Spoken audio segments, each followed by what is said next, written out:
경제와 정의를 다 잡는 KBS 홍사훈 기자. 경제 정보를 이렇게 재미있게 알려드리는 프로그램은 홍사훈의 경제쇼 플러스뿐입니다. 네, 안녕하십니까. 홍사훈의 경제쇼 플러스, 저는 경제와 정의를 다잡는 홍반장 KBS 기자 홍사훈입니다.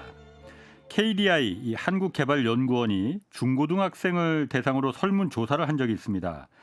경제를 아는 게 일상생활에 얼마나 도움이 된다고 생각하냐, 이런 질문에 중고등학생 90%가 도움이 된다, 이렇게 답했습니다. 그런데 막상 경제 교육, 경제 공부라고 하면은 대부분 주식이나 부동산 이런 재테크를 연상하고 실제로 돈 굴리는 방법이나 부자 되는 방법, 이런 거에만 관심이 높습니다. 그래서 오늘은 이 제대로 된 경제 공부는 뭐고, 또 경제를 공부해야 하는 이유가 뭘지 자세히 좀 알아보겠습니다. 오늘 두 분 모셨습니다. 홍기훈 홍익대 경영학과 교수 나오셨습니다. 안녕하세요. 네, 안녕하세요. 그리고 방송인 임혜정 씨 나오셨습니다. 안녕하세요. 안녕하세요. 오늘 아주 뉴진스처럼 하고 나오셨습니다. 깔끔하게 하고 나왔나요? 네. 자, 홍 교수님. 네. 지난번에 그 경제쇼 플러스에 출연하셨을 때 제가 아주 인상적이었습니다. 같은 홍씨라서가 아니고 참 재밌게 쉽게 그렇게 설명을 해주셔서 오늘 그래서 저희가 좀 다시 한번 이 경제를 우리가 왜 알아야 되느냐. 내가 무슨 기업을 경영할 것도 아닌데 이 근본적인 질문 때문에 좀 저희가 모셨거든요. 먼저 이거부터 좀 물어볼게요. 요즘 경제 관련 유튜브 방송 굉장히 많잖아요. 네. 홍사훈의 경제쇼도 유튜브로 송출이 됩니다. 그런데 대부분 이제 올라오는 내용들을 보면 저도 이제 다른 데를 가끔 이제 좀 둘러보는데 대부분이 사실 이제 주식, 부동산을 재테크 어떻게 하면 돈 벌 수 있느냐 이런 내용들이 많지 않습니까? 이게 경제 공부에 도움이 되는 건지 안 되는 건지 그거부터 한번 좀 홍 교수님 생각을 좀 듣고 싶어요.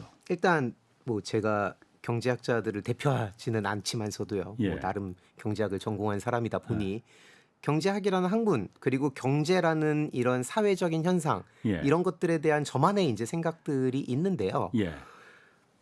제가 공부한 경제학이나 아니면 제가 생각하는 경제학은 사실 어떻게 보면은 우리 사회를 구성하는 원리라고 저는 항상 생각을 해왔습니다. 이게 무슨 얘기냐면 네. 유튜브를 보면요. 이제 저희가 가끔 제 영상을 볼 때가 있거든요. 솔직히 좀 민망해서 못 봐요. 아직 제가 방송을 막 많이 하지 않다 보니까 거기에 네. 제 얼굴이 나오면 되게 민망하고 목소리는 더 이상하잖아요. 네. 그래서 그냥 잠깐 보다가 넘기는데 추천 알고리즘에 보면 관련 그게 뜨는데 저는 거의 투자에 대한 얘기를 하지 않음에도 불구하고 코인이나 아니면 가상자산이나 아니면은 거시경제나 이런 얘기, 화폐경제나 이런 얘기를 하다 보니 관련 검색에 뜨는 유튜브들이 솔직히 저는 굉장히 불편합니다. 그러니까 그런 재테크에 관련된 유튜브들이 그렇죠. 왜 불편하셔요? 왜냐하면은요 제목들이요. 경제를 알아야 된다라는 제목들이 굉장히 많아요. 경제를 공부해야 된다. 경제를 이해하셔야 돈을 벌 수 있습니다. 경제에 대한 이야기들이 굉장히 썸네일이나 그런 데 많아서 클릭을 해보면 대부분이 재테크에 대한 얘기라고 얘기를 해요. 근데 재밌는 거는요. 재테크라는 거는 돈을 굴리는 법입니다. 돈을 굴리려면요. 돈이 있어야 해요. 그렇죠. 안타깝게도 저도 돈이 없고요. 거의 우리 국민의 대다수의 포션을 차지하는 사람들이 자신이 생각하기에 돈이 엄청 많다라고 생각하는 사람은 많이 없을 거예요. 무슨 소리냐면 재테크는 사실상 무용지물이라는 겁니다. 대다수의 대중에게는. 하지만 그런 영상들은 대중을 타겟팅하고 있거든요. 그러다 보니 사실은 경제라고 앞에다가 써놓고 재테크라고 말을 하면서 돈 버는 법을 가르치는 겁니다. 그게 다른 거라 이거죠. 셋은 다 다른 얘기죠. 왜냐하면 돈 버는 법은요. 돈이 없을 때 빠르게 돈을 버는 법을 자꾸 가르쳐 주는 거예요. 근데 여기서 중요한 건 빠르게입니다. 그래서 빠르게 돈을 벌려면 위험을 감수해야 돼요. 그러다가 보니까는 공격적인 주식에 투자를 하거나 코인에 투자라는 법을 가르쳐 준다거나 아니면 어떻게 하면 비즈니스에서 계속 돈이 나오는 법을 가르쳐 이런 영상들이 대부분 있는데요. 사실 이런 것들은 경제적인 현상이라고 볼 수는 있을지 모르겠으나 경제학이나 경제라는 것과는 굉장히 거리가 먼 얘기들이거든요. 예. 그러다가 보니까는 보면서 경제라는 이름을 앞에다가 내세워서 뭔가 이렇게 포장을 한다는 느낌을 지울 수가 없게 되는데 예. 사실 저희 같은 학자들은요. 뭐 제가 네. 제 입으로 학자라고 해서 좀 민망하기는 한데 어쨌든 공부를 하는 사람들은요. 그런 현상에 대해서 특별히 코멘트를 잘 하지 않습니다. 예. 왜냐하면 제 일 아니라서요. 그렇지, 근데 그렇지. 예. 문제는 요새 저도 KDI랑도 계속해서 최근 한 2년 3년 정도 중고등학교 교사 사회교육 과목 교사 상대로 경제 교육에 대한 세미나를 좀 하고 예. 또 서울시 교육청이랑도 좀 요새 일을 했거든요. 예. 그리고 EBS가 되게 관심이 많고 한국은행도 요새 관심이 많아지는 게 보이더라고요. 예. 그래서 차츰 저는 교육을 공부한 사람도 아님에도 불구하고 경제 교육 쪽으로 이 영역이 넓어지는 이 일면에는요. 예. 이러한 경각심이 좀 있는 것 같습니다. 대중에게 경제학이라는 것이 잘못 인식되고 있다라는 경각심이 좀 있는 것 같습니다. 그러니까 잘못 인식됐다는 거는 경제학이 돈 버는 학문이다 이렇게 인식이 그렇죠. 되고 있다 지금 네. 사람들한테. 네. 아, 그거 거기에 중요한 대한 말입니다. 위기 의식이 아, 경제학계에 좀 있는 게 아닐까라고 저 혼자서 좀 생각을 해봤습니다. 그런데 경제학이라고 하면은 마이크, 사실 좀 저희한테는 좀 낯설거든요. 너무 어려운 학문인 것 같고 그렇기 때문에 저 같은 경우에는 사실 아까 뭐 재테크 그리고 경제 그리고 돈 버는 방법이 다 다르다고 하셨는데 돈 버는 방법이 사실 제일 피부가 와닿아요. 그렇기 때문에 경제를 조금 익숙하게 하려고 하더라도 입문하는 게 돈 어떻게 벌지? 그러니까 컨텐츠를 그런 대로 소비를 하는 거거든요. 사실 돈 버는 방법이라고 한다면 경제학이 도움이 될 수는 있어요. 왜냐하면 사회가 돌아가는 원리라든가 아니면 경제가 전반적으로 작동하는 원리를 배우게 된다면 분명히 개인의 수준에서 돈을 버는데 도움이 될 수도 있겠으나 거의 대부분의 사람들이 저한테 투자를 해야 돼요 말아야 돼요라고 물어보면은 저는 투자를 하지 않습니다라고 대답을 해드리거든요. 그리고 저는 업계에 알려진 똥손입니다. 제가 찍는 주식은 다 떨어지더라고요. 예. 이게 무슨 얘기냐면요. 경제학을 공부한 사람들이 투자를 잘하는 건 아니에요. 그렇지. 왜냐하면 우리가 배운 학문 자체는 사회가 작동하는 원리를 배우는 학문이었다 보니까 예. 중간중간에 짧은 시간 내에 움직이는 그런 현상들에 대해서 설명을 할 수 있는 역량을 배운 건 아니에요. 할 수 있는 사람이 있을 수도 있고 없을 수도 있겠지만 경제학자 중에서 그런 거를 트레이닝 받은 사람들이 아니다 보니 저희가 투자에 대해서 이야기하는 게 저는 그거는 개인의 영역인 거지 경제학자로서 이게 옳다 그르다라고 한다면 저는 사실은 그런 영역에 대해서 우리가 트레이닝을 받진 않았다라고 말씀을 드리는 겁니다. 맞습니다. 저희도 사실 경제쇼도 제가 유튜브에 올라오는 댓글들을 이제 많이 보면은 사실 그런 뭐 주식 관련해서 뭐 부동산이나 코인이나 이런 거 투자해서 언제 저 사람 뭐 패널 나와서 말한 게 틀렸더라 언제는 오른다고 했는데 뭐 지금 내려가더라 뭐 이런 얘기를 많이 하시잖아요. 제가 그래서 가끔가다 댓글을 답니다. 댓글을 다는데 경제쇼는 홍사원의 경제쇼는 주식 방송이 아니다. 그리고 홍사원의 경제쇼 본다고 해서 절대로 돈 벌 수 없다. 돈을 버는 목적으로 만약 이 방송을 본다면 그거는 정말 실수하는 거다. 경제쇼를 본다고 해서 돈 벌 수도 없을 뿐만 아니고 경제쇼가 지향하는 그 목적이나 목표도 그런 쪽이 아니다. 왜냐하면 제가 경제를 전혀 몰랐었거든요. 뭐 전혀라기보다는 별로 그렇게 관심이 없었습니다. 그런데 제가 경제쇼를 진행하면서 보니까 세상의 모든 다 연결이 톱니바퀴처럼 연결돼 있더라고요. 그리고 그 하나하나가 미국이 예를 들어서 금리를 올렸는데 왜 한국의 부동산이 저렇게 폭락하지? 미국의 달러 가치가 저렇게 올라가면은 한국이 왜 수출이 이게 문제가 되지? 이런 부분이 다 연결돼 있다 보니까 무슨 뭐 방정식 푸는 것 같고 재미가 있더라고요. 그리고 그게 세상이 이렇게 돌아가는 거구나라는 걸 저는 느꼈거든요. 우리 그 청취자들이 제가 느꼈던 이런 희열을 느꼈으면 좋겠다는 생각이 들거든요. 맞습니다. 왜냐하면 제가 이렇게 성장을 해왔거든. 그런 게 바로 경제 공부 아닌가라고 저는 생각이 되거든요. 저번부터 자꾸 100% 동의를 하게 되는데요. 네, 저는 사실 거기에 100% 동의를 하는 사람이고요. 경제학이라는 학문 자체가 사실은 왜 나왔는지를 좀 고민을 해보면요. 우리 사회를 설명하기 위한 학문이에요. 간단하게 얘기를 하자면. 그리고 저는 이제 경제원론을 대학에서 가르칩니다. 1학년들한테 경제원론을 가르치는데 수업 시작할 때 제가 항상 하는 말이 뭐냐면 책은 세상에서 한 권 읽은 사람이 제일 무섭다. 한 권 읽은 사람이. 한 권 읽은 사람이 세상에서 제일 무서운 사람이다. 왜냐하면 예. 마치 그게 세상을 다 설명할 것처럼 착각이 들거든요. 예. 근데 경제학이라는 학문은 사실 좀 그런 성격이 있는 게요. 예. 세상을 설명하려는 학문인데 합리성과 예. 효율성에 의해서 세상을 설명하는 학문입니다. 그러다가 보니까 세상을 합리적이고 효율적으로 바라보는 시각을 제공해 주는 거예요. 그거는 뭐 사회학도 있고요. 사회과학에는요. 심리학도 있고요. 예. 여러 가지 학문들이 있고 인류학도 존재할 수 있고 여러 가지가 있는데 그중 하나인 겁니다. 그러다가 보니까 경제학에서 제공해 주는 시각이 항상 옳지도 않고 경제학에서 제공해 주는 시각이 진리도 아닙니다. 예. 다만 세상을 내가 바라보는 한 종류의 시각을 나에게 설명해 주는 학문이라고 저는 생각을 하거든요. 그리고 그 기준이 바로 합리성과 효율성입니다. 합리성과 효율성. 그러면은 합리성과 효율성도 물론 좋지만은 그냥 일반 개인들이 내가 무슨 기업을 경영할 것도 아닌데 그 합리성과 효율성을 위해서 경제학을 꼭 알아야 될 필요가 있을까? 그 의문이 든단 말이에요. 네. 맞습니다.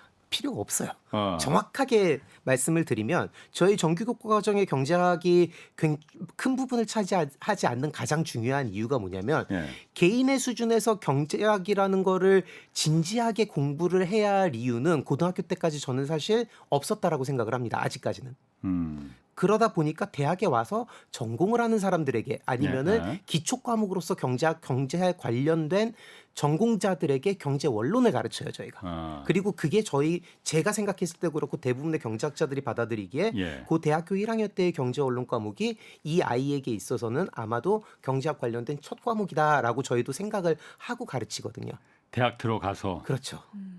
그게 굉장히 일반적이에요. 그리고 예를 들어 내가 신학을 전공하는 사람이잖아요. 예. 경제학을 대학에서 공부할 일이 없습니다. 그렇죠. 커리큘럼 내에 없으니까요. 예. 그리고 있어야 할 이유도 없고요. 예. 무슨 소리냐면 경제학이라는 학문은 다른 사회과학들과 비슷하게 사회가 고도화됨에 따라서 인간에게 필요해진 학문입니다. 예. 그러다가 보니까 의학이라든지 아니면 뭐 예를 들면 물리학이라든지 이런 것 같이요. 우리가 그냥 일상에서 보는 게 아니라요. 우리가 만들어 놓은 시스템을 설명하는 학문인 거예요. 예. 그러다가 보니까 사실 어릴 때부터 경제학을 공부하는 게 얼마나 필요할지에 대한 의문이 항상 있었던 거죠. 그러다 보니까 저희 그 초중고 정규 교육 과정에 있어서 이 정규 교육 과정이라는 건 학생들을 사회화시키는 과정이라고 저는 생각을 하거든요. 우리 사회에 적응을 시키고 그렇죠. 우리 사회를 이해시키는 과정이 정규 교육 과정인데 거기에 경제학이 굉장히 조그만 포션으로 들어가 있는 이유가 사실은 그때까지는 경제학이 그렇게 크게 필요하지는 않다라고 생각을 했기 때문이라고 생각을 하는 거죠. 그렇죠. 혜정 씨도 고등학교 때까지 경제라는 거에 대해서 특별히 공부를 해본 적이 네. 없죠? 사회 과목에 있긴 있죠. 했었죠. 네. 수능 과목에 있긴 하는데 사실 와닿지가 않으니까 저는 그걸 선택 안 했거든요. 선택인데다가 저희 때는 어렸을 때는 상업이라고 해서 배웠죠. 맞아. 나도 맞아. 상업 과목 있었어요. 근데 그건 회계를 배웠어서 예. 그리고 시스템에 대한 공부를 했지 예. 경제학에 대한 공부를 가르치지는 않았었어요. 그럼 고등학교 때까지 그 청소년기에는 경제라는 과목을 알 필요가 없다고 해서 그럼 우리 정규 커리큘럼에 이게 없는 건가요? 아직까지는 그렇게 생각을 했었죠. 그리고 나서 굉장히 많은 경제학 전공자들이 사실 경제학을 교육시키는 시작은 대학교라고 저희는 생각을 했고 이쪽으로 진학을 하는 학생들을 위한 교육을 항상 생각을 해왔는데요. 요새 그 분위기가 좀 바뀌고 있습니다. 그게 왜 그러냐면요. 일단 경제 자체가 어려워졌어요. 근데 경제 자체가 어려워졌다고 경제를 공부해야 할 이유는 없어요. 근데 문제는 잘못된 경제학에 대한 인식이 퍼지고 있는 거예요. 잘못된 경제학에 대한 인식이 뭡니까? 제가 말씀을 드렸듯이 돈 버는 게 경제다. 그게 경제다. 그러니까 요새는 어린아이들 초등학생 유튜버가 나와서요. 뭐 제가 고등학교 3학년이 될 때까지 1억을 벌어보겠습니다. 뭐 이런 것들을 해요. 근데 사실 그거는 경제는 아니거든요. 그거는 재테크겠죠. 그리고 돈을 버는 거겠죠. 그리고 만약에 자신이 자영업자가 되고 싶다거나 아니면 사업가가 되고 싶다거나 그러면은 그 아이에게 있어서 그건 맞는 방향일 수도 있습니다. 거기에 대해서는 제가 코멘트할 부분은 아니지만 그게 경제교육이랑은 아무 상관이 없다는 거죠. 근데 거기에 대한 경각심이 든 거예요. 어느 순간부터 경제 교육이 돈을 버는 교육이라는 거를 더 어린 세대에게 주입을 시키기 시작하는 상황이 오자 이게 왜 문제가 되냐면 마치 이게 경제학을 배우는 것과 같은 학문적인 것처럼 포장이 되는 겁니다. 그러니까 어렸을 때 청소년기의 경제라는 그 교육을 경험해보지 못하다 보니까 나중에 무조건 무슨 짓을 해서든 돈 많이 버는 게 경제학이다. 이렇게 잘못된 인식이 사회에 퍼지고 있다 이거죠. 그것도 있고 네. 어린 아이들에게 그거를 경제학을 가르친다라는 프레임을 만들어서 정당화시키는 것 같다는 예. 거죠. 아. 그러니까 그냥 돈 버는 법을 알려드릴게요. 그럼 어린애들한테 안 먹힐 거 예. 아니에요. 그러니까 네. 경제 교육을 해주마. 예. 라고 하면 어린아이들이 배운다는 거죠. 그리고 포장을 한다 이거죠. 네. 그러니까 경제라는 학문을 좀 배워서 본인의 판단력을 세우고 재테크를 하든 뭐 돈을 버는 방법을 쓰든 해야 되는데 그거 없이 그냥 투기 느낌으로 하는 게 되는 거죠. 정확히 말씀을 해주신 네. 게 사실 제가 생각하는 어린 아이들에 대한 경제 교육이 그래서 사실은 미래의 이 아이가 경제를 공부할지 안 할지 뭔가 무엇을 선택할지를 선택할 수 있는 기반을 다져주는 교육을 해야 된다고 생각을 하는 이유가 경제학이라는 거를 초등학교 때 배워서 뭐에다 쓸지 저는 감이 안 옵니다. 예. 저도 전공자지만 예. 초등학생이 경제 교육을 받았어요. 경제학을 공부를 했어요. 예. 그래서 예를 들어서 뭐 이자 금리가 올라가면 이 그 화폐 공급량이 떨어지고 뭐 이런 것들을 배웠어요. 인 거죠. 초등학생이 무슨 필요가 있겠냐 이거죠. 그거를 뉴스를 보는데 도움이 될 수 있습니다. 뭐든지 배우면 뭐 솔직히 말씀을 드리면 뭐든지 배우면 도움은 되겠죠 물론. 근데 그게 그 아이가 그 시간에 더 사회에 대한 많은 이해를 가질 수 있는 상황에서 굳이 경제학을 배우는데 그렇게 많은 시간과 노력을 쏟아부어야 되는지에 대한 회의는 있거든요. 근데 문제는 이 아이에게 경제학이라고 해서 돈을 버는 방법을 가르치느니 이게 경제학이라는 걸 가르치는 게 더 맞다는 거죠. 그게 차라리 맞다. 그렇죠. 요즘은 예. 초등학생들까지도 뭐든지 돈 많이 버는 게 뭐 최고야. 뭐 연예인, 유튜버 뭐 이런 거 돈 많은 그 일단 돈이 인생의 목표가 되는 경향이 있으니까. 근데 저는 사실 돈이 인생의 목표가 되는 것 자체에 대한 코멘트는 아닙니다. 왜냐하면요, 그거는 아이와 부모의 판단이라고 저는 생각을 해요. 만약에 예. 내 아이가 인생의 목표가 100억을 버는 거이면 좋겠어요. 예. 그건 부모와 아이가 판단할 문제인 예. 거죠. 물론 거기에 대해서도 여러 가지 문제점들을 곧 지적을 하겠지만 예. 일단 그거는 그 아이의 육아의 방향성이기 때문에 그거는 경제학자들이 예. 뭐라고 할 일은 아니라고 생각을 해요. 예. 다만 그것을 경제학이라고 포장을 해서 아이에게 가르치는 걸 정당화시키는 그 행위 자체는 굉장히 껄끄러운 겁니다. 그건 경제학이 아닌걸요? 라고 저희는 대답을 하죠. 혜정 씨는 그러면은 그렇게 생각했어요? 경제학 하면은 돈 많이 벌 수 있게 알려주는 게 그 경제학하면 돈 많이 벌 수 있는 방법이야. 이런 식으로 그게 등치가 되는. 처음에는 이제 그렇게 접근을 하죠. 돈 많이 벌고 싶다. 재테크를 해야 된다. 그럼 그게 뭐 경제학인가? 잘못된 건 아니에요. 이렇게 가는 것 같아요. 예. 그러니까 결국 나는 이렇게 돈을 투자를 하는 것 자체가 나는 경제학을 뭔가 익숙하게 접근하고 예. 있다. 이렇게 생각을 하는 것 같아요. 사실 그 요즘 그런 부분이 네. 유튜브에서 이제 경제 채널들이 많이 나오면서 그런 부분이 더 이제 좀 그 노골적으로 좀 되는 것 같은데 혜정 씨 같은 경우도 그 경제 채널들 많이 좀 봅니까? 보죠. 저 지금 보면은 나가고 있기도 하고. 나가는 것도 있구나. 네. 그러면은 그럼 그 경제 채널을 보는 네. 목적이 뭐예요? 결국에는 돈 불리는 거죠. 그러니까, 그런데 제가 이제 그러다 보니까 그런 재테크 수단을 뭐 어떻게 재테크를 해야 되는지 컨텐츠를 소비하다 보니까 사실 진짜 교수님 말씀처럼 돈이 있어야 돼요. 돈이 없으면은 재테크를 할 수가 없거든요. 그러다 보니까 이제 돈을 또 어떻게 벌어야지? 또 이 굴레를 계속 가다 보면은 약간 이런 거죠. 이거는 내가 어떻게 해서 해결할 수가 없는 건데. 그렇지. 제가 이제 이 경제쇼를 진행하면서 제가 목표로 하는 바는 그런 겁니다. 그러니까 돈을 아까도 말했지만은 경제쇼 보면 돈 벌 수 있다. 이건 가능하지도 않고 저희가 목표로 하는 바도 아닙니다. 돈 벌 목적으로 2%를 본다면은 그거는 정말 실수하는 겁니다. 우리 사회에서 모든 게 경제가 밀접하게 연결돼 있는데 그게 경제학자들이나 무슨 기재부 무슨 경제 관료들이나 이런 게 관련이 있는 게 아니고 모든 일상을 갖다가 촘촘히 다 엮여 있는 게 경제다. 그게 개인들의 생활을 다 엮여 있는데 이게 이런 모순된 점, 불합리한 점, 잘못된 점이 있기 때문에 이 불평등과 격차가 생겨나는 거고 이게 점점 구조화되는 게 경제를 잘 몰라서 그런 거다. 사실 지금 현대 사회가 한국도 마찬가지고 미국도 마찬가지고 격차와 불평등이 점점 구조화되고 있지 않습니까? 구조화되고 있다는 게 문제거든요. 그 구조화되고 있다는 걸 일반 대중들에게 이런 문제 때문에 이 구조화되고 있다는 거다. 이게 잘못된 거다라는 걸 저희는 그래서 그걸 알려주고 싶은 거거든요. 그게 바로 사실은 제가 아직까지는 정규교육 과정에서 경제가 그렇게 필요하지 않다고 생각을 했는데요. 이제는 좀 상황이 바뀐 것 같습니다라고 네. 말씀드린 두 번째 이유입니다. 맞습니다. 뭐냐면요. 이 경제가 성장을 하지 않으면서요. 개인 경제에 대한 이해와 개인의 생활이 점점 더 가까워지고 있는 걸 보고 있습니다. 뭐냐면 예전에는 경제가 7, 8%로 성장을 할 때는요. 굳이 미국에서 금리를 올리는지 내리는지 몰라도 상관없었어요. 어차피 경제가 8%로 성장을 하고 있는데 뭐가 문제예요? 내년이 되면은 나는 8%의 부를 더 갖고 그렇지. 있는 거잖아요. 예. 인플레이션이 높다고 하더라도 경제 성장이 그걸 압도해 버리면 문제가 없던 상황이었던 다 같이 겁니다. 잘 사는 맞습니다. 됐- 시간이 지나고 됐으니까. 내가 열심히 일을 하면 부가 축적이 되는 구조인 거예요. 예. 경제가 성장을 하면 이런 것들이 큰 문제가 되지 않는데요. 전 세계 경제가 멈췄어요. 예. 이건 우리나라만의 문제가 아닙니다.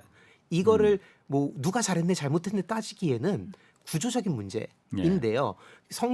경제의 성장이 멈추는 순간부터 소득의 양극화는 진행됩니다. 성장이 멈추는 순간부터. 예. 그리고 소득의 양극화가 진행되면 진행될수록 부의 양극화가 진행이 됩니다. 그렇지. 그리고 부의 양극화가 고착화가 되면요. 그게 계급 사회가 되는 겁니다.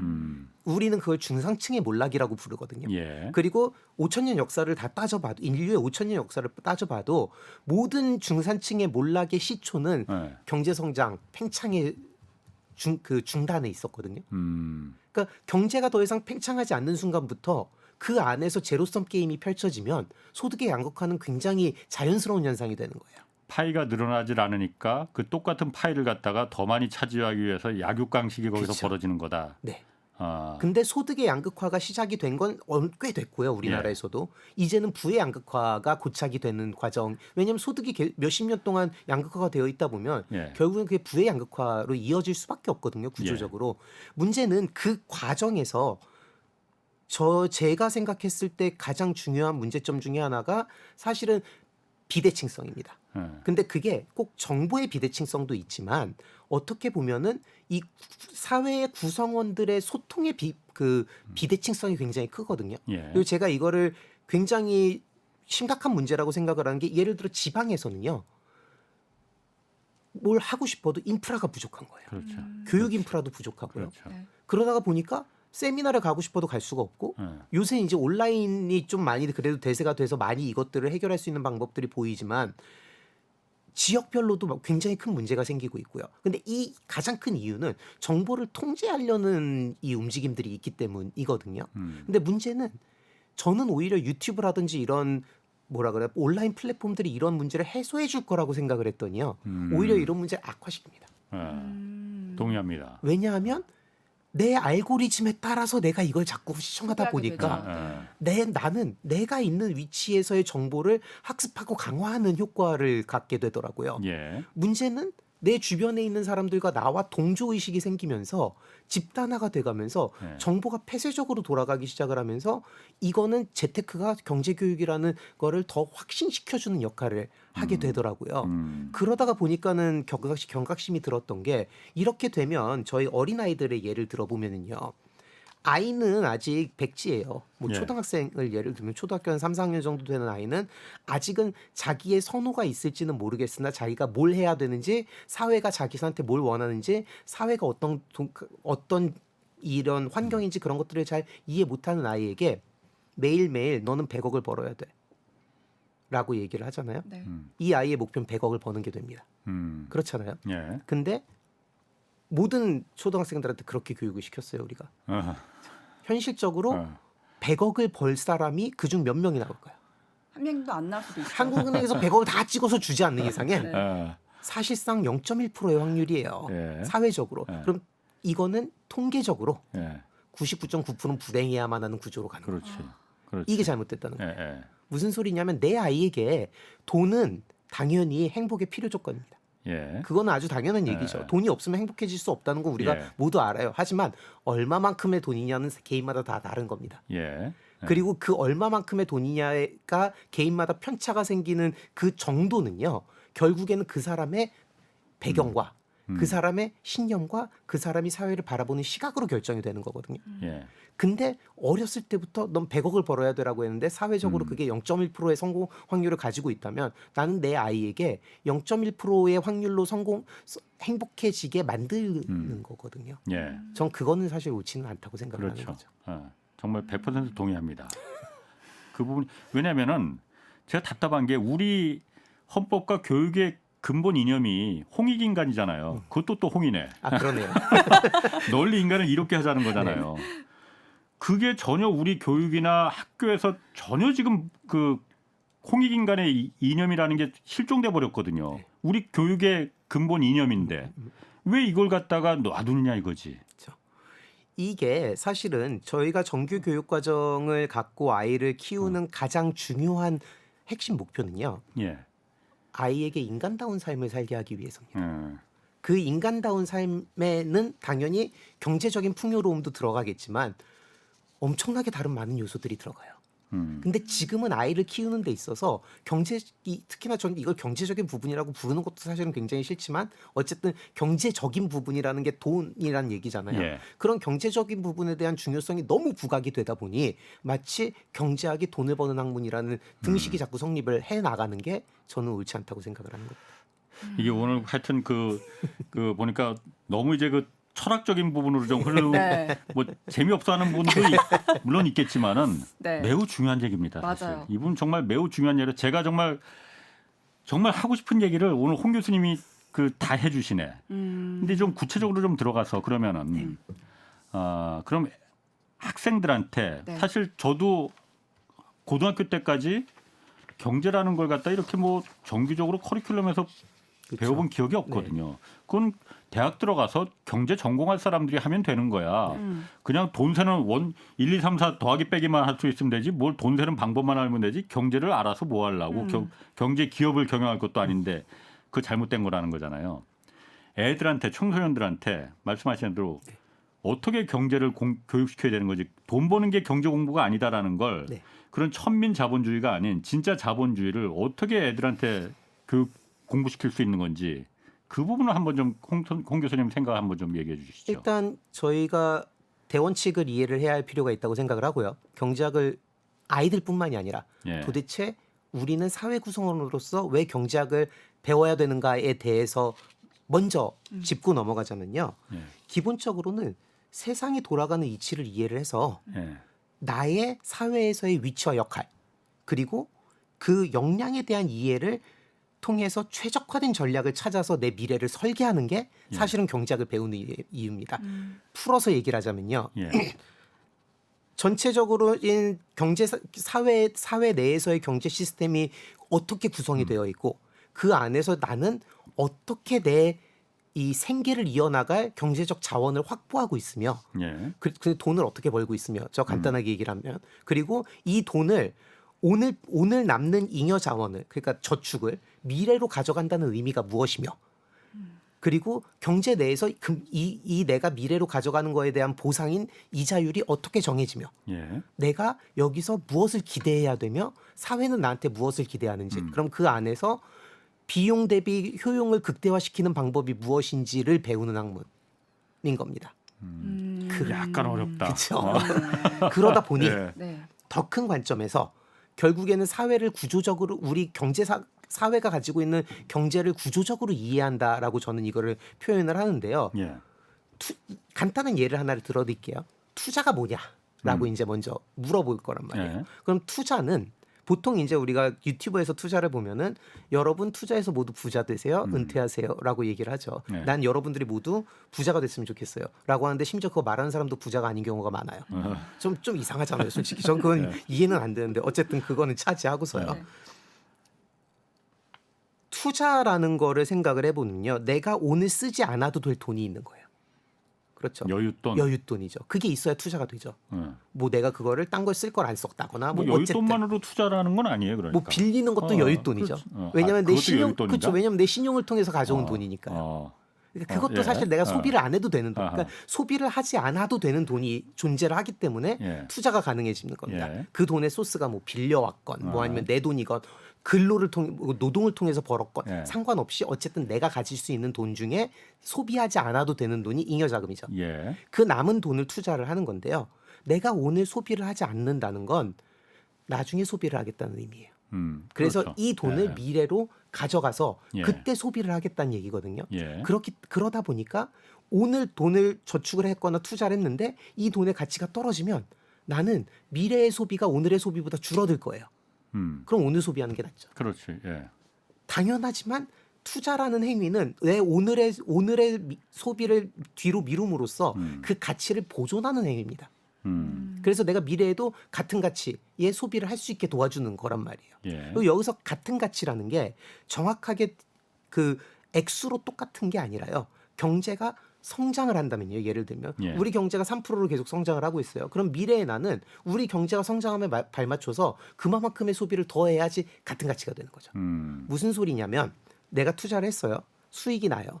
모든 사회 구성원들이 다 투자를 해서 수익이 났어요. 이거 평균 내면은 몇 % 수익이 나야 할까요? 당연히 GDP 성장률만큼 나야 됩니다. 국민 총생산. 그게 정의잖아요. 물론 닫힌 경제에서요. 무역이 없다라면이죠. 무역이 없고 닫힌 경제라면 정의상 GDP 성장률이 우리 투자의 성장률이 돼야 돼요. 그게 평균 수익입니다. 그럼 우리 GDP 성장률이 얼마인지를 고민해 보면 한 3%가 되죠. 잘 성장했을 때요, 심지어. 지금은 뭐 그거 안 되지만은 잘 성장해서 좋게 말해서도 3%예요. 그럼 내가 이 평균 3%의 성장 그 수익률을 가진 시장에서 150%의 수익률을 낼 확률이 무엇인가를 고민해 봐야죠. 이게 경제입니다. 그러면은 그거에 따라서 내가 가진 내 행복감에 대입해서 내 행복감을 극대화시킬 수 있는 전략을 짜는 거예요. 난 그래도 200%를 버는 데에 대한 희열이 너무 아드레날린이 마구 솟는다. 라고 한다면 거기에 최적화된 전략이 있겠죠. 그러니까 나 자신과 사회에 대한 이해가 사실은 경제학인 거죠. 그래서 우린 미시경제학에서 효용곡선에 대해서 최적화 문제를 푸는 걸 하는 겁니다. 약간 좀 어렵긴 어려운데 제가 뭐 다 동의할 수는 없을 것 같긴 해요. 근데 어쨌든 홍 교수님 이제 그 생각이 그런 부분이고 어쨌든 그 사실 경제학을 처음 사실 이거는 어려운 거예요. 용어 자체도 사실 좀 생소하잖아요, 많이. 그러다 보니까는 저 같은 경우는 좀 예를 들어 보면은 제가 이제 경제쇼 하기 전에 그때도 이제 뭐 그러니까 취재할 때 이제 경제 부분 관련해서 뭐 주로 이제 뭐 주가 조작이나 뭐 그 재개발 재건축 문제에 대한 그 어떤 뭐 사회적인 부조리 이런 부분을 이제 제가 주로 많이 취재하면서 이런 부분에 대해서는 좀 들여다보고 하면서 경제 관련 이제 그 서적들이나 이런 것도 기본적인 지식은 알아야 되니까 찾아보고 하면서 거기서부터 좀 흥미를 느낀 것 같거든요. 이 서적 관련 책을 관련해서 왜냐하면 책이 교과서보다는 훨씬 더 쉽게 흥미롭게 써져 있으니까 제 나름대로 그러니까 제가 처음 흥미를 유발하게 된 책은 있었어요. 그건 나중에 좀 말씀드리고 교수님께서 보셨을 때 그리고 혜정 씨도 그 경제적인 서적을 흥미를 가진 책 일단 교수님부터 경제학을 전공하게 된 그면서 이제 그 감명 깊었던 그 고전이라고 생각할 수 있잖아요. 그게 어떤 게 있었을지. 저는 사실 인구론을 꼽거든요. 멜소스? 네, 멜소스요. 근데 그게 스크루지를 되게 좋아했어요. 저 어렸을 때 보면 스크루지 나오는 만화가 있었어요. 디즈니 만화가 있었죠. 근데 그 스크루지를 제가 되게 좋아하는 캐릭터였는데 재밌어하는 캐릭터였는데 그 스크루지 영감이라는 게 소설에서 왔다는 걸 어릴 때 어디서 들은 거예요. 그래서 도서관에 가서 찾아봤죠. 그랬더니 크리스마스 캐럴이라는 그 책이더라고요. 그 서문에 뭐라고 써져 있냐면 멜서스의 인구론을 바탕으로 비판하고자 이 책을 썼다라고 서문에 그렇게 소개하는 데 써져 있더라고요. 네, 그래가지고 그때 어릴 때였죠. 처음으로 인구론이란 책을 그 도서관에 가서 찾아본 거예요. 예. 하나도 이해가 안 되죠. 근데 이 책이 주는 우울함에 매료가 됐던 겁니다. 책 자체가 굉장히 우울하거든요. 미래에 대한 그 불안. 그렇죠. 그리고 인구는 산술적으로 증가하는데, 그 식량은 산술적으로 그렇죠. 증가하는데 인구는 기하급수적으로 증가한다는 말은 이해가 되는 거예요. 왜냐하면 인구는 많이 성장을 하는구나. 식량은 부족하고 그러면 우리는 모두 굶어 죽겠구나. 그럼 다시 인구가 줄겠구나. 그런 내용이 사실 제가 그 인구론을 읽게 된 계기가 사실은 스크루지 영감 때문이었거든요. 그러니까 그게 인구론하고 스크루지가 어떻게 연관되는지 그게 이제 스크루지라는 캐릭터가 크리스마스 캐럴의 스크루지라는 캐릭터가요, 멜서스의 화신입니다. 그래서 멜서스는 뭘 주장을 했냐면요, 인구론에서 빈민에 대한 구제는 필요가 없다. 인구가 너무 많으니. 그렇죠. 이들에게 구제 정책을 펼치면 이들의 이 행동이 왜곡되어서 스스로가 스스로의 위기에서 벗어나고자 하는 노력을 기울이지 않는다. 근데 그게 왜곡됐어요. 그렇다면 이들 다 죽게 만들어야 되는가? 그건 아니다. 물론 그렇게 얘기를 하죠. 하지만 그게 왜곡이 돼서 스크루지 영감이라는 캐릭터가 탄생을 한 겁니다.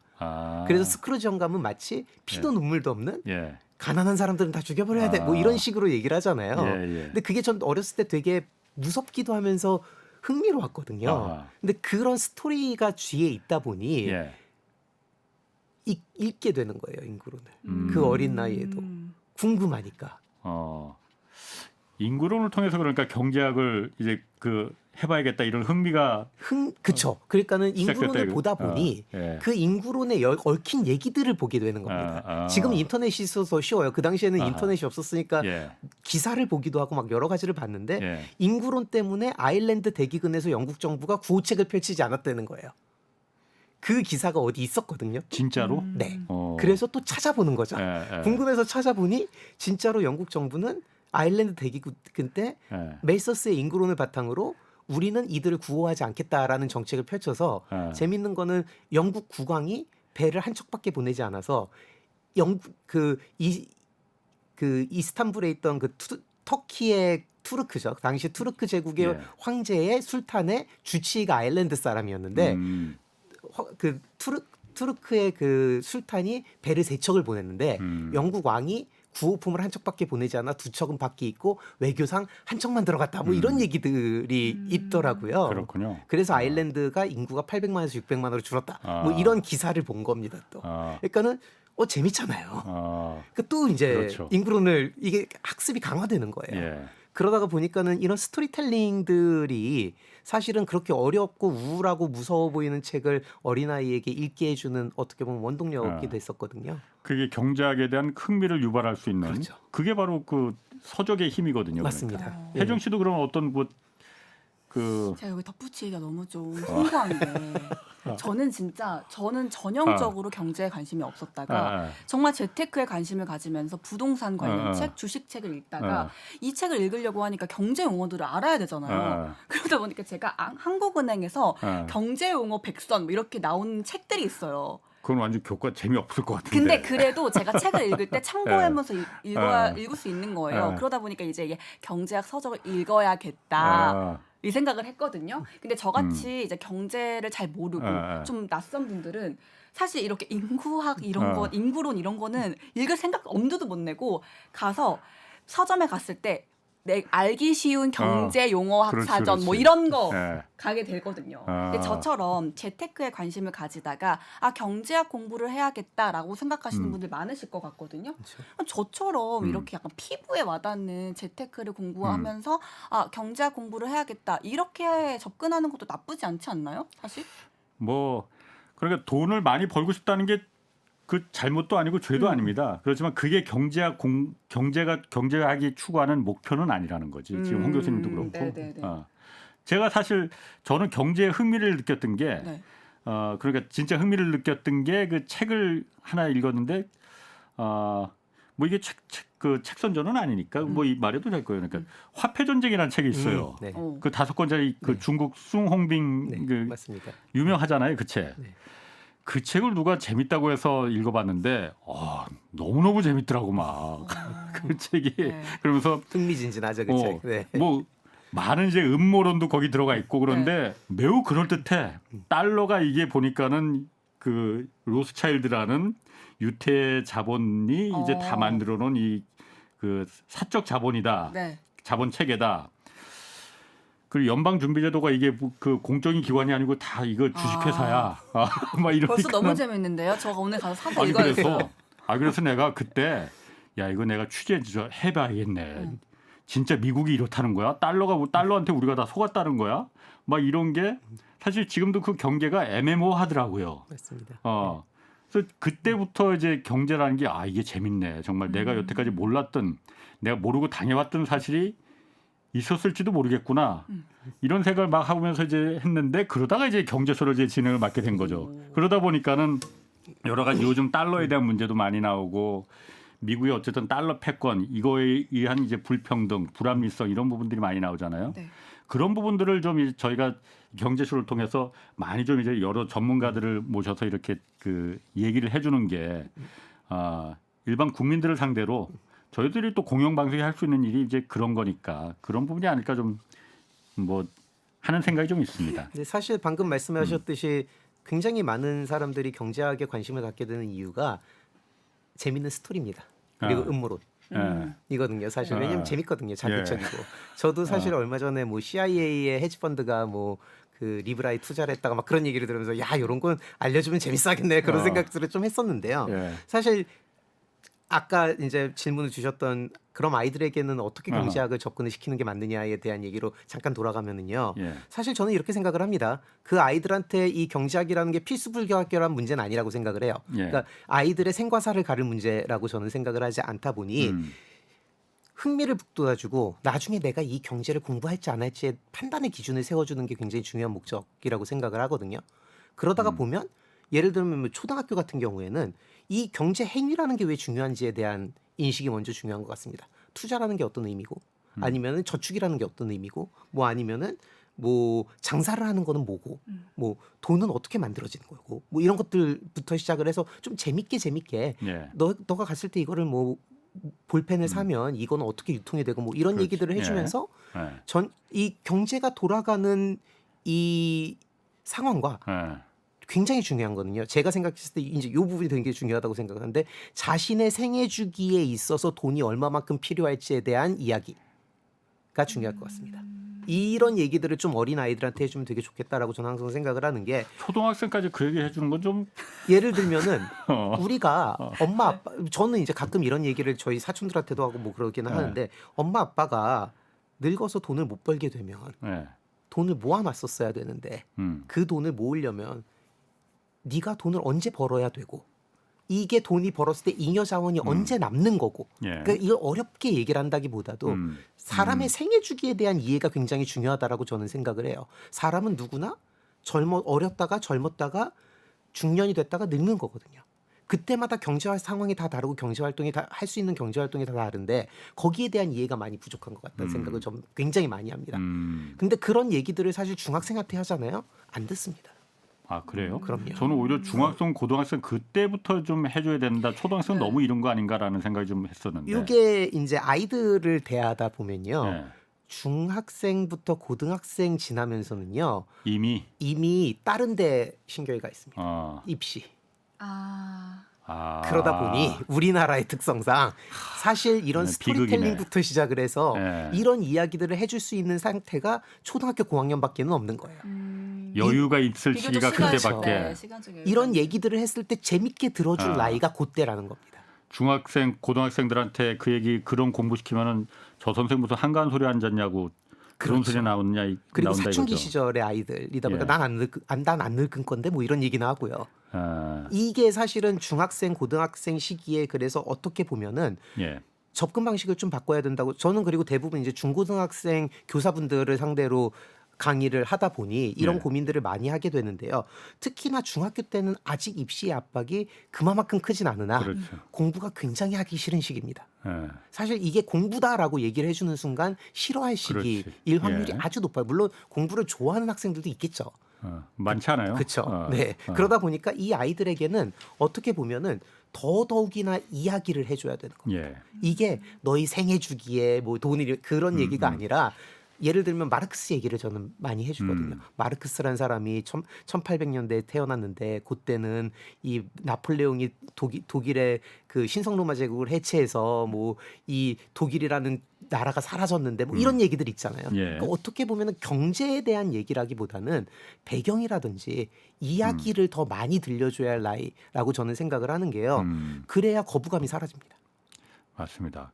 교과서보다는 그러니까 차라리 그런 스토리텔링 있는 책을 통해서 아이들한테 경제에 대한 기본 개념과 지식을 갖다 철학을 좀 그쵸. 내리게 해주는 거. 네, 그럼 이 아이들이 뭔가를 이해하고 공부하려고 그걸 듣는 게 아니라요. 네. 그냥 재밌어서 듣습니다.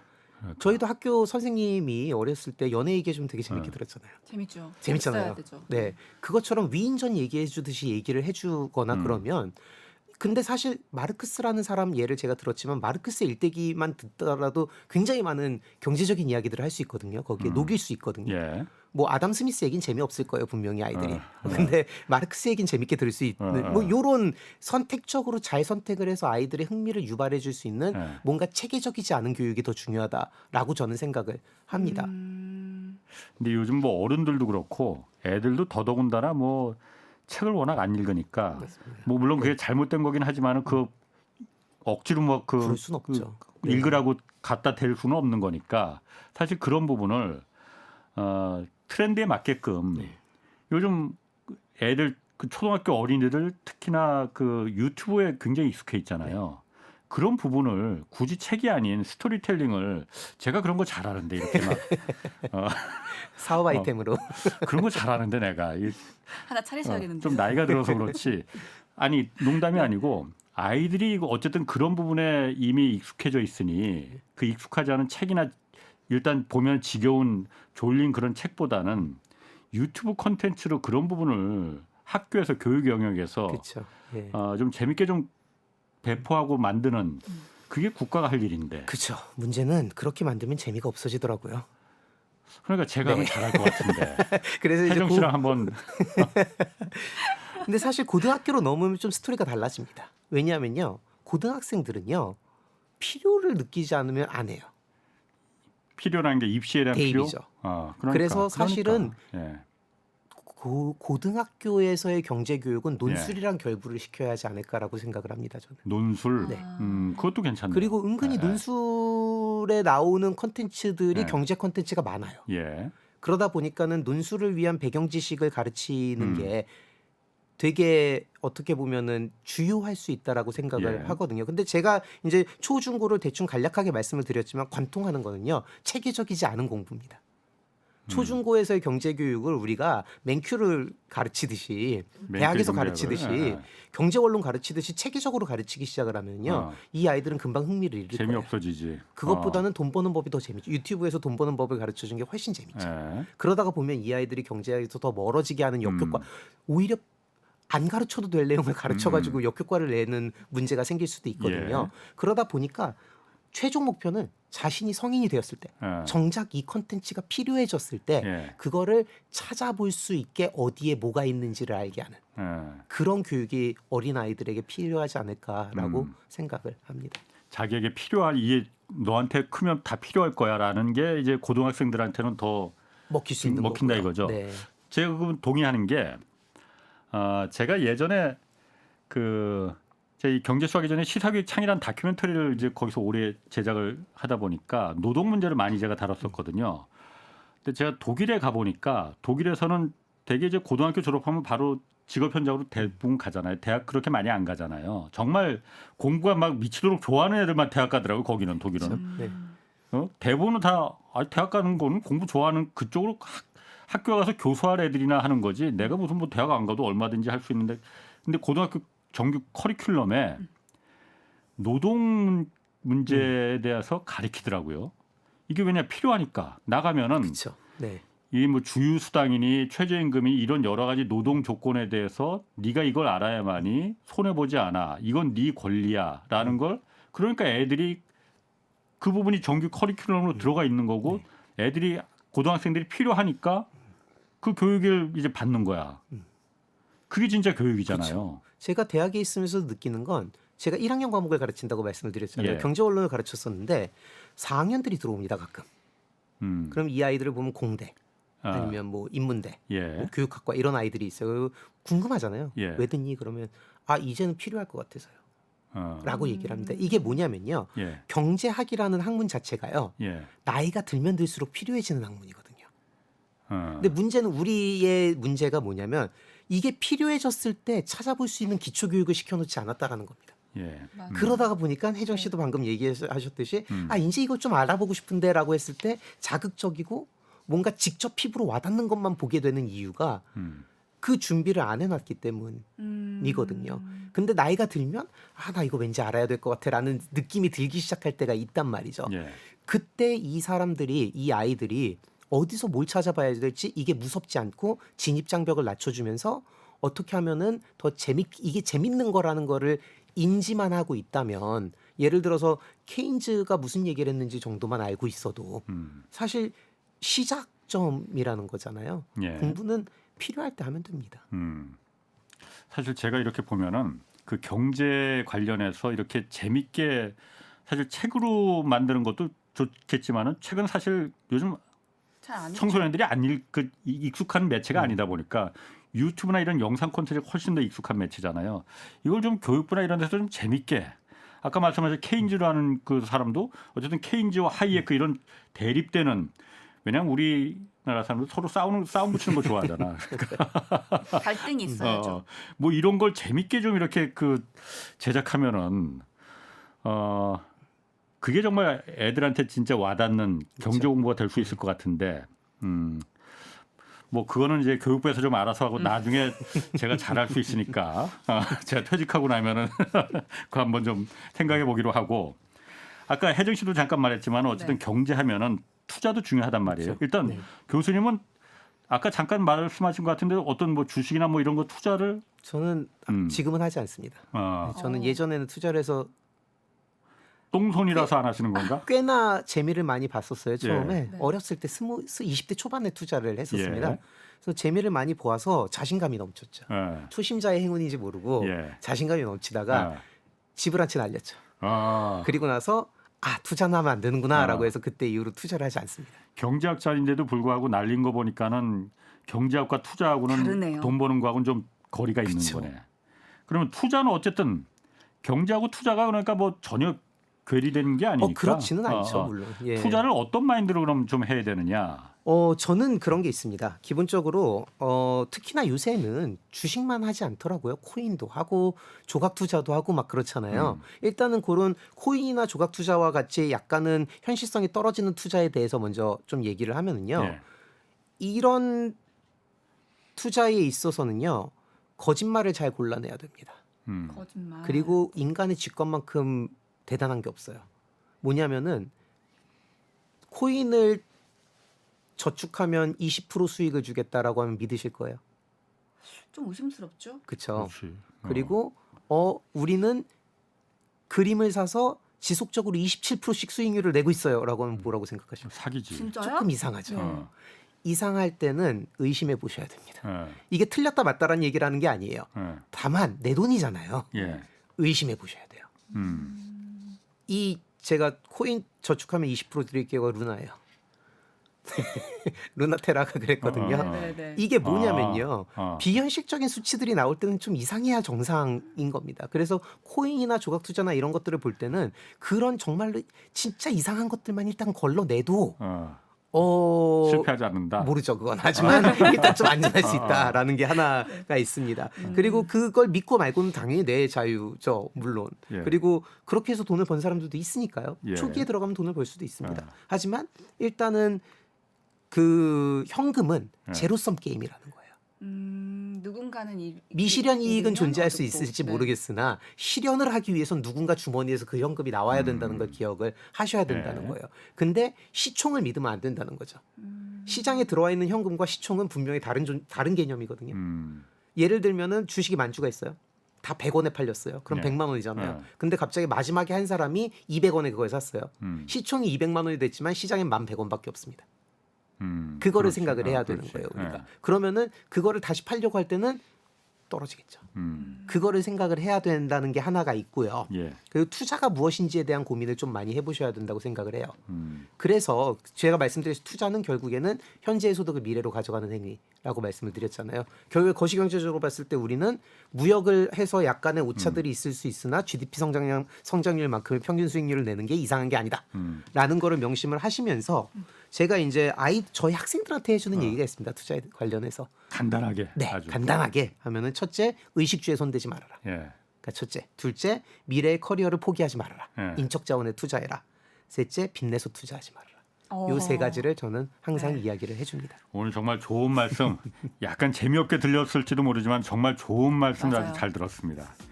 함께해 주신 두 분, 홍기훈 홍익대 경영학과 교수 그리고 방송인 임혜정 씨였습니다. 자, 홍사훈의 경제쇼 플러스 마치겠습니다. 고맙습니다. 네, 감사합니다.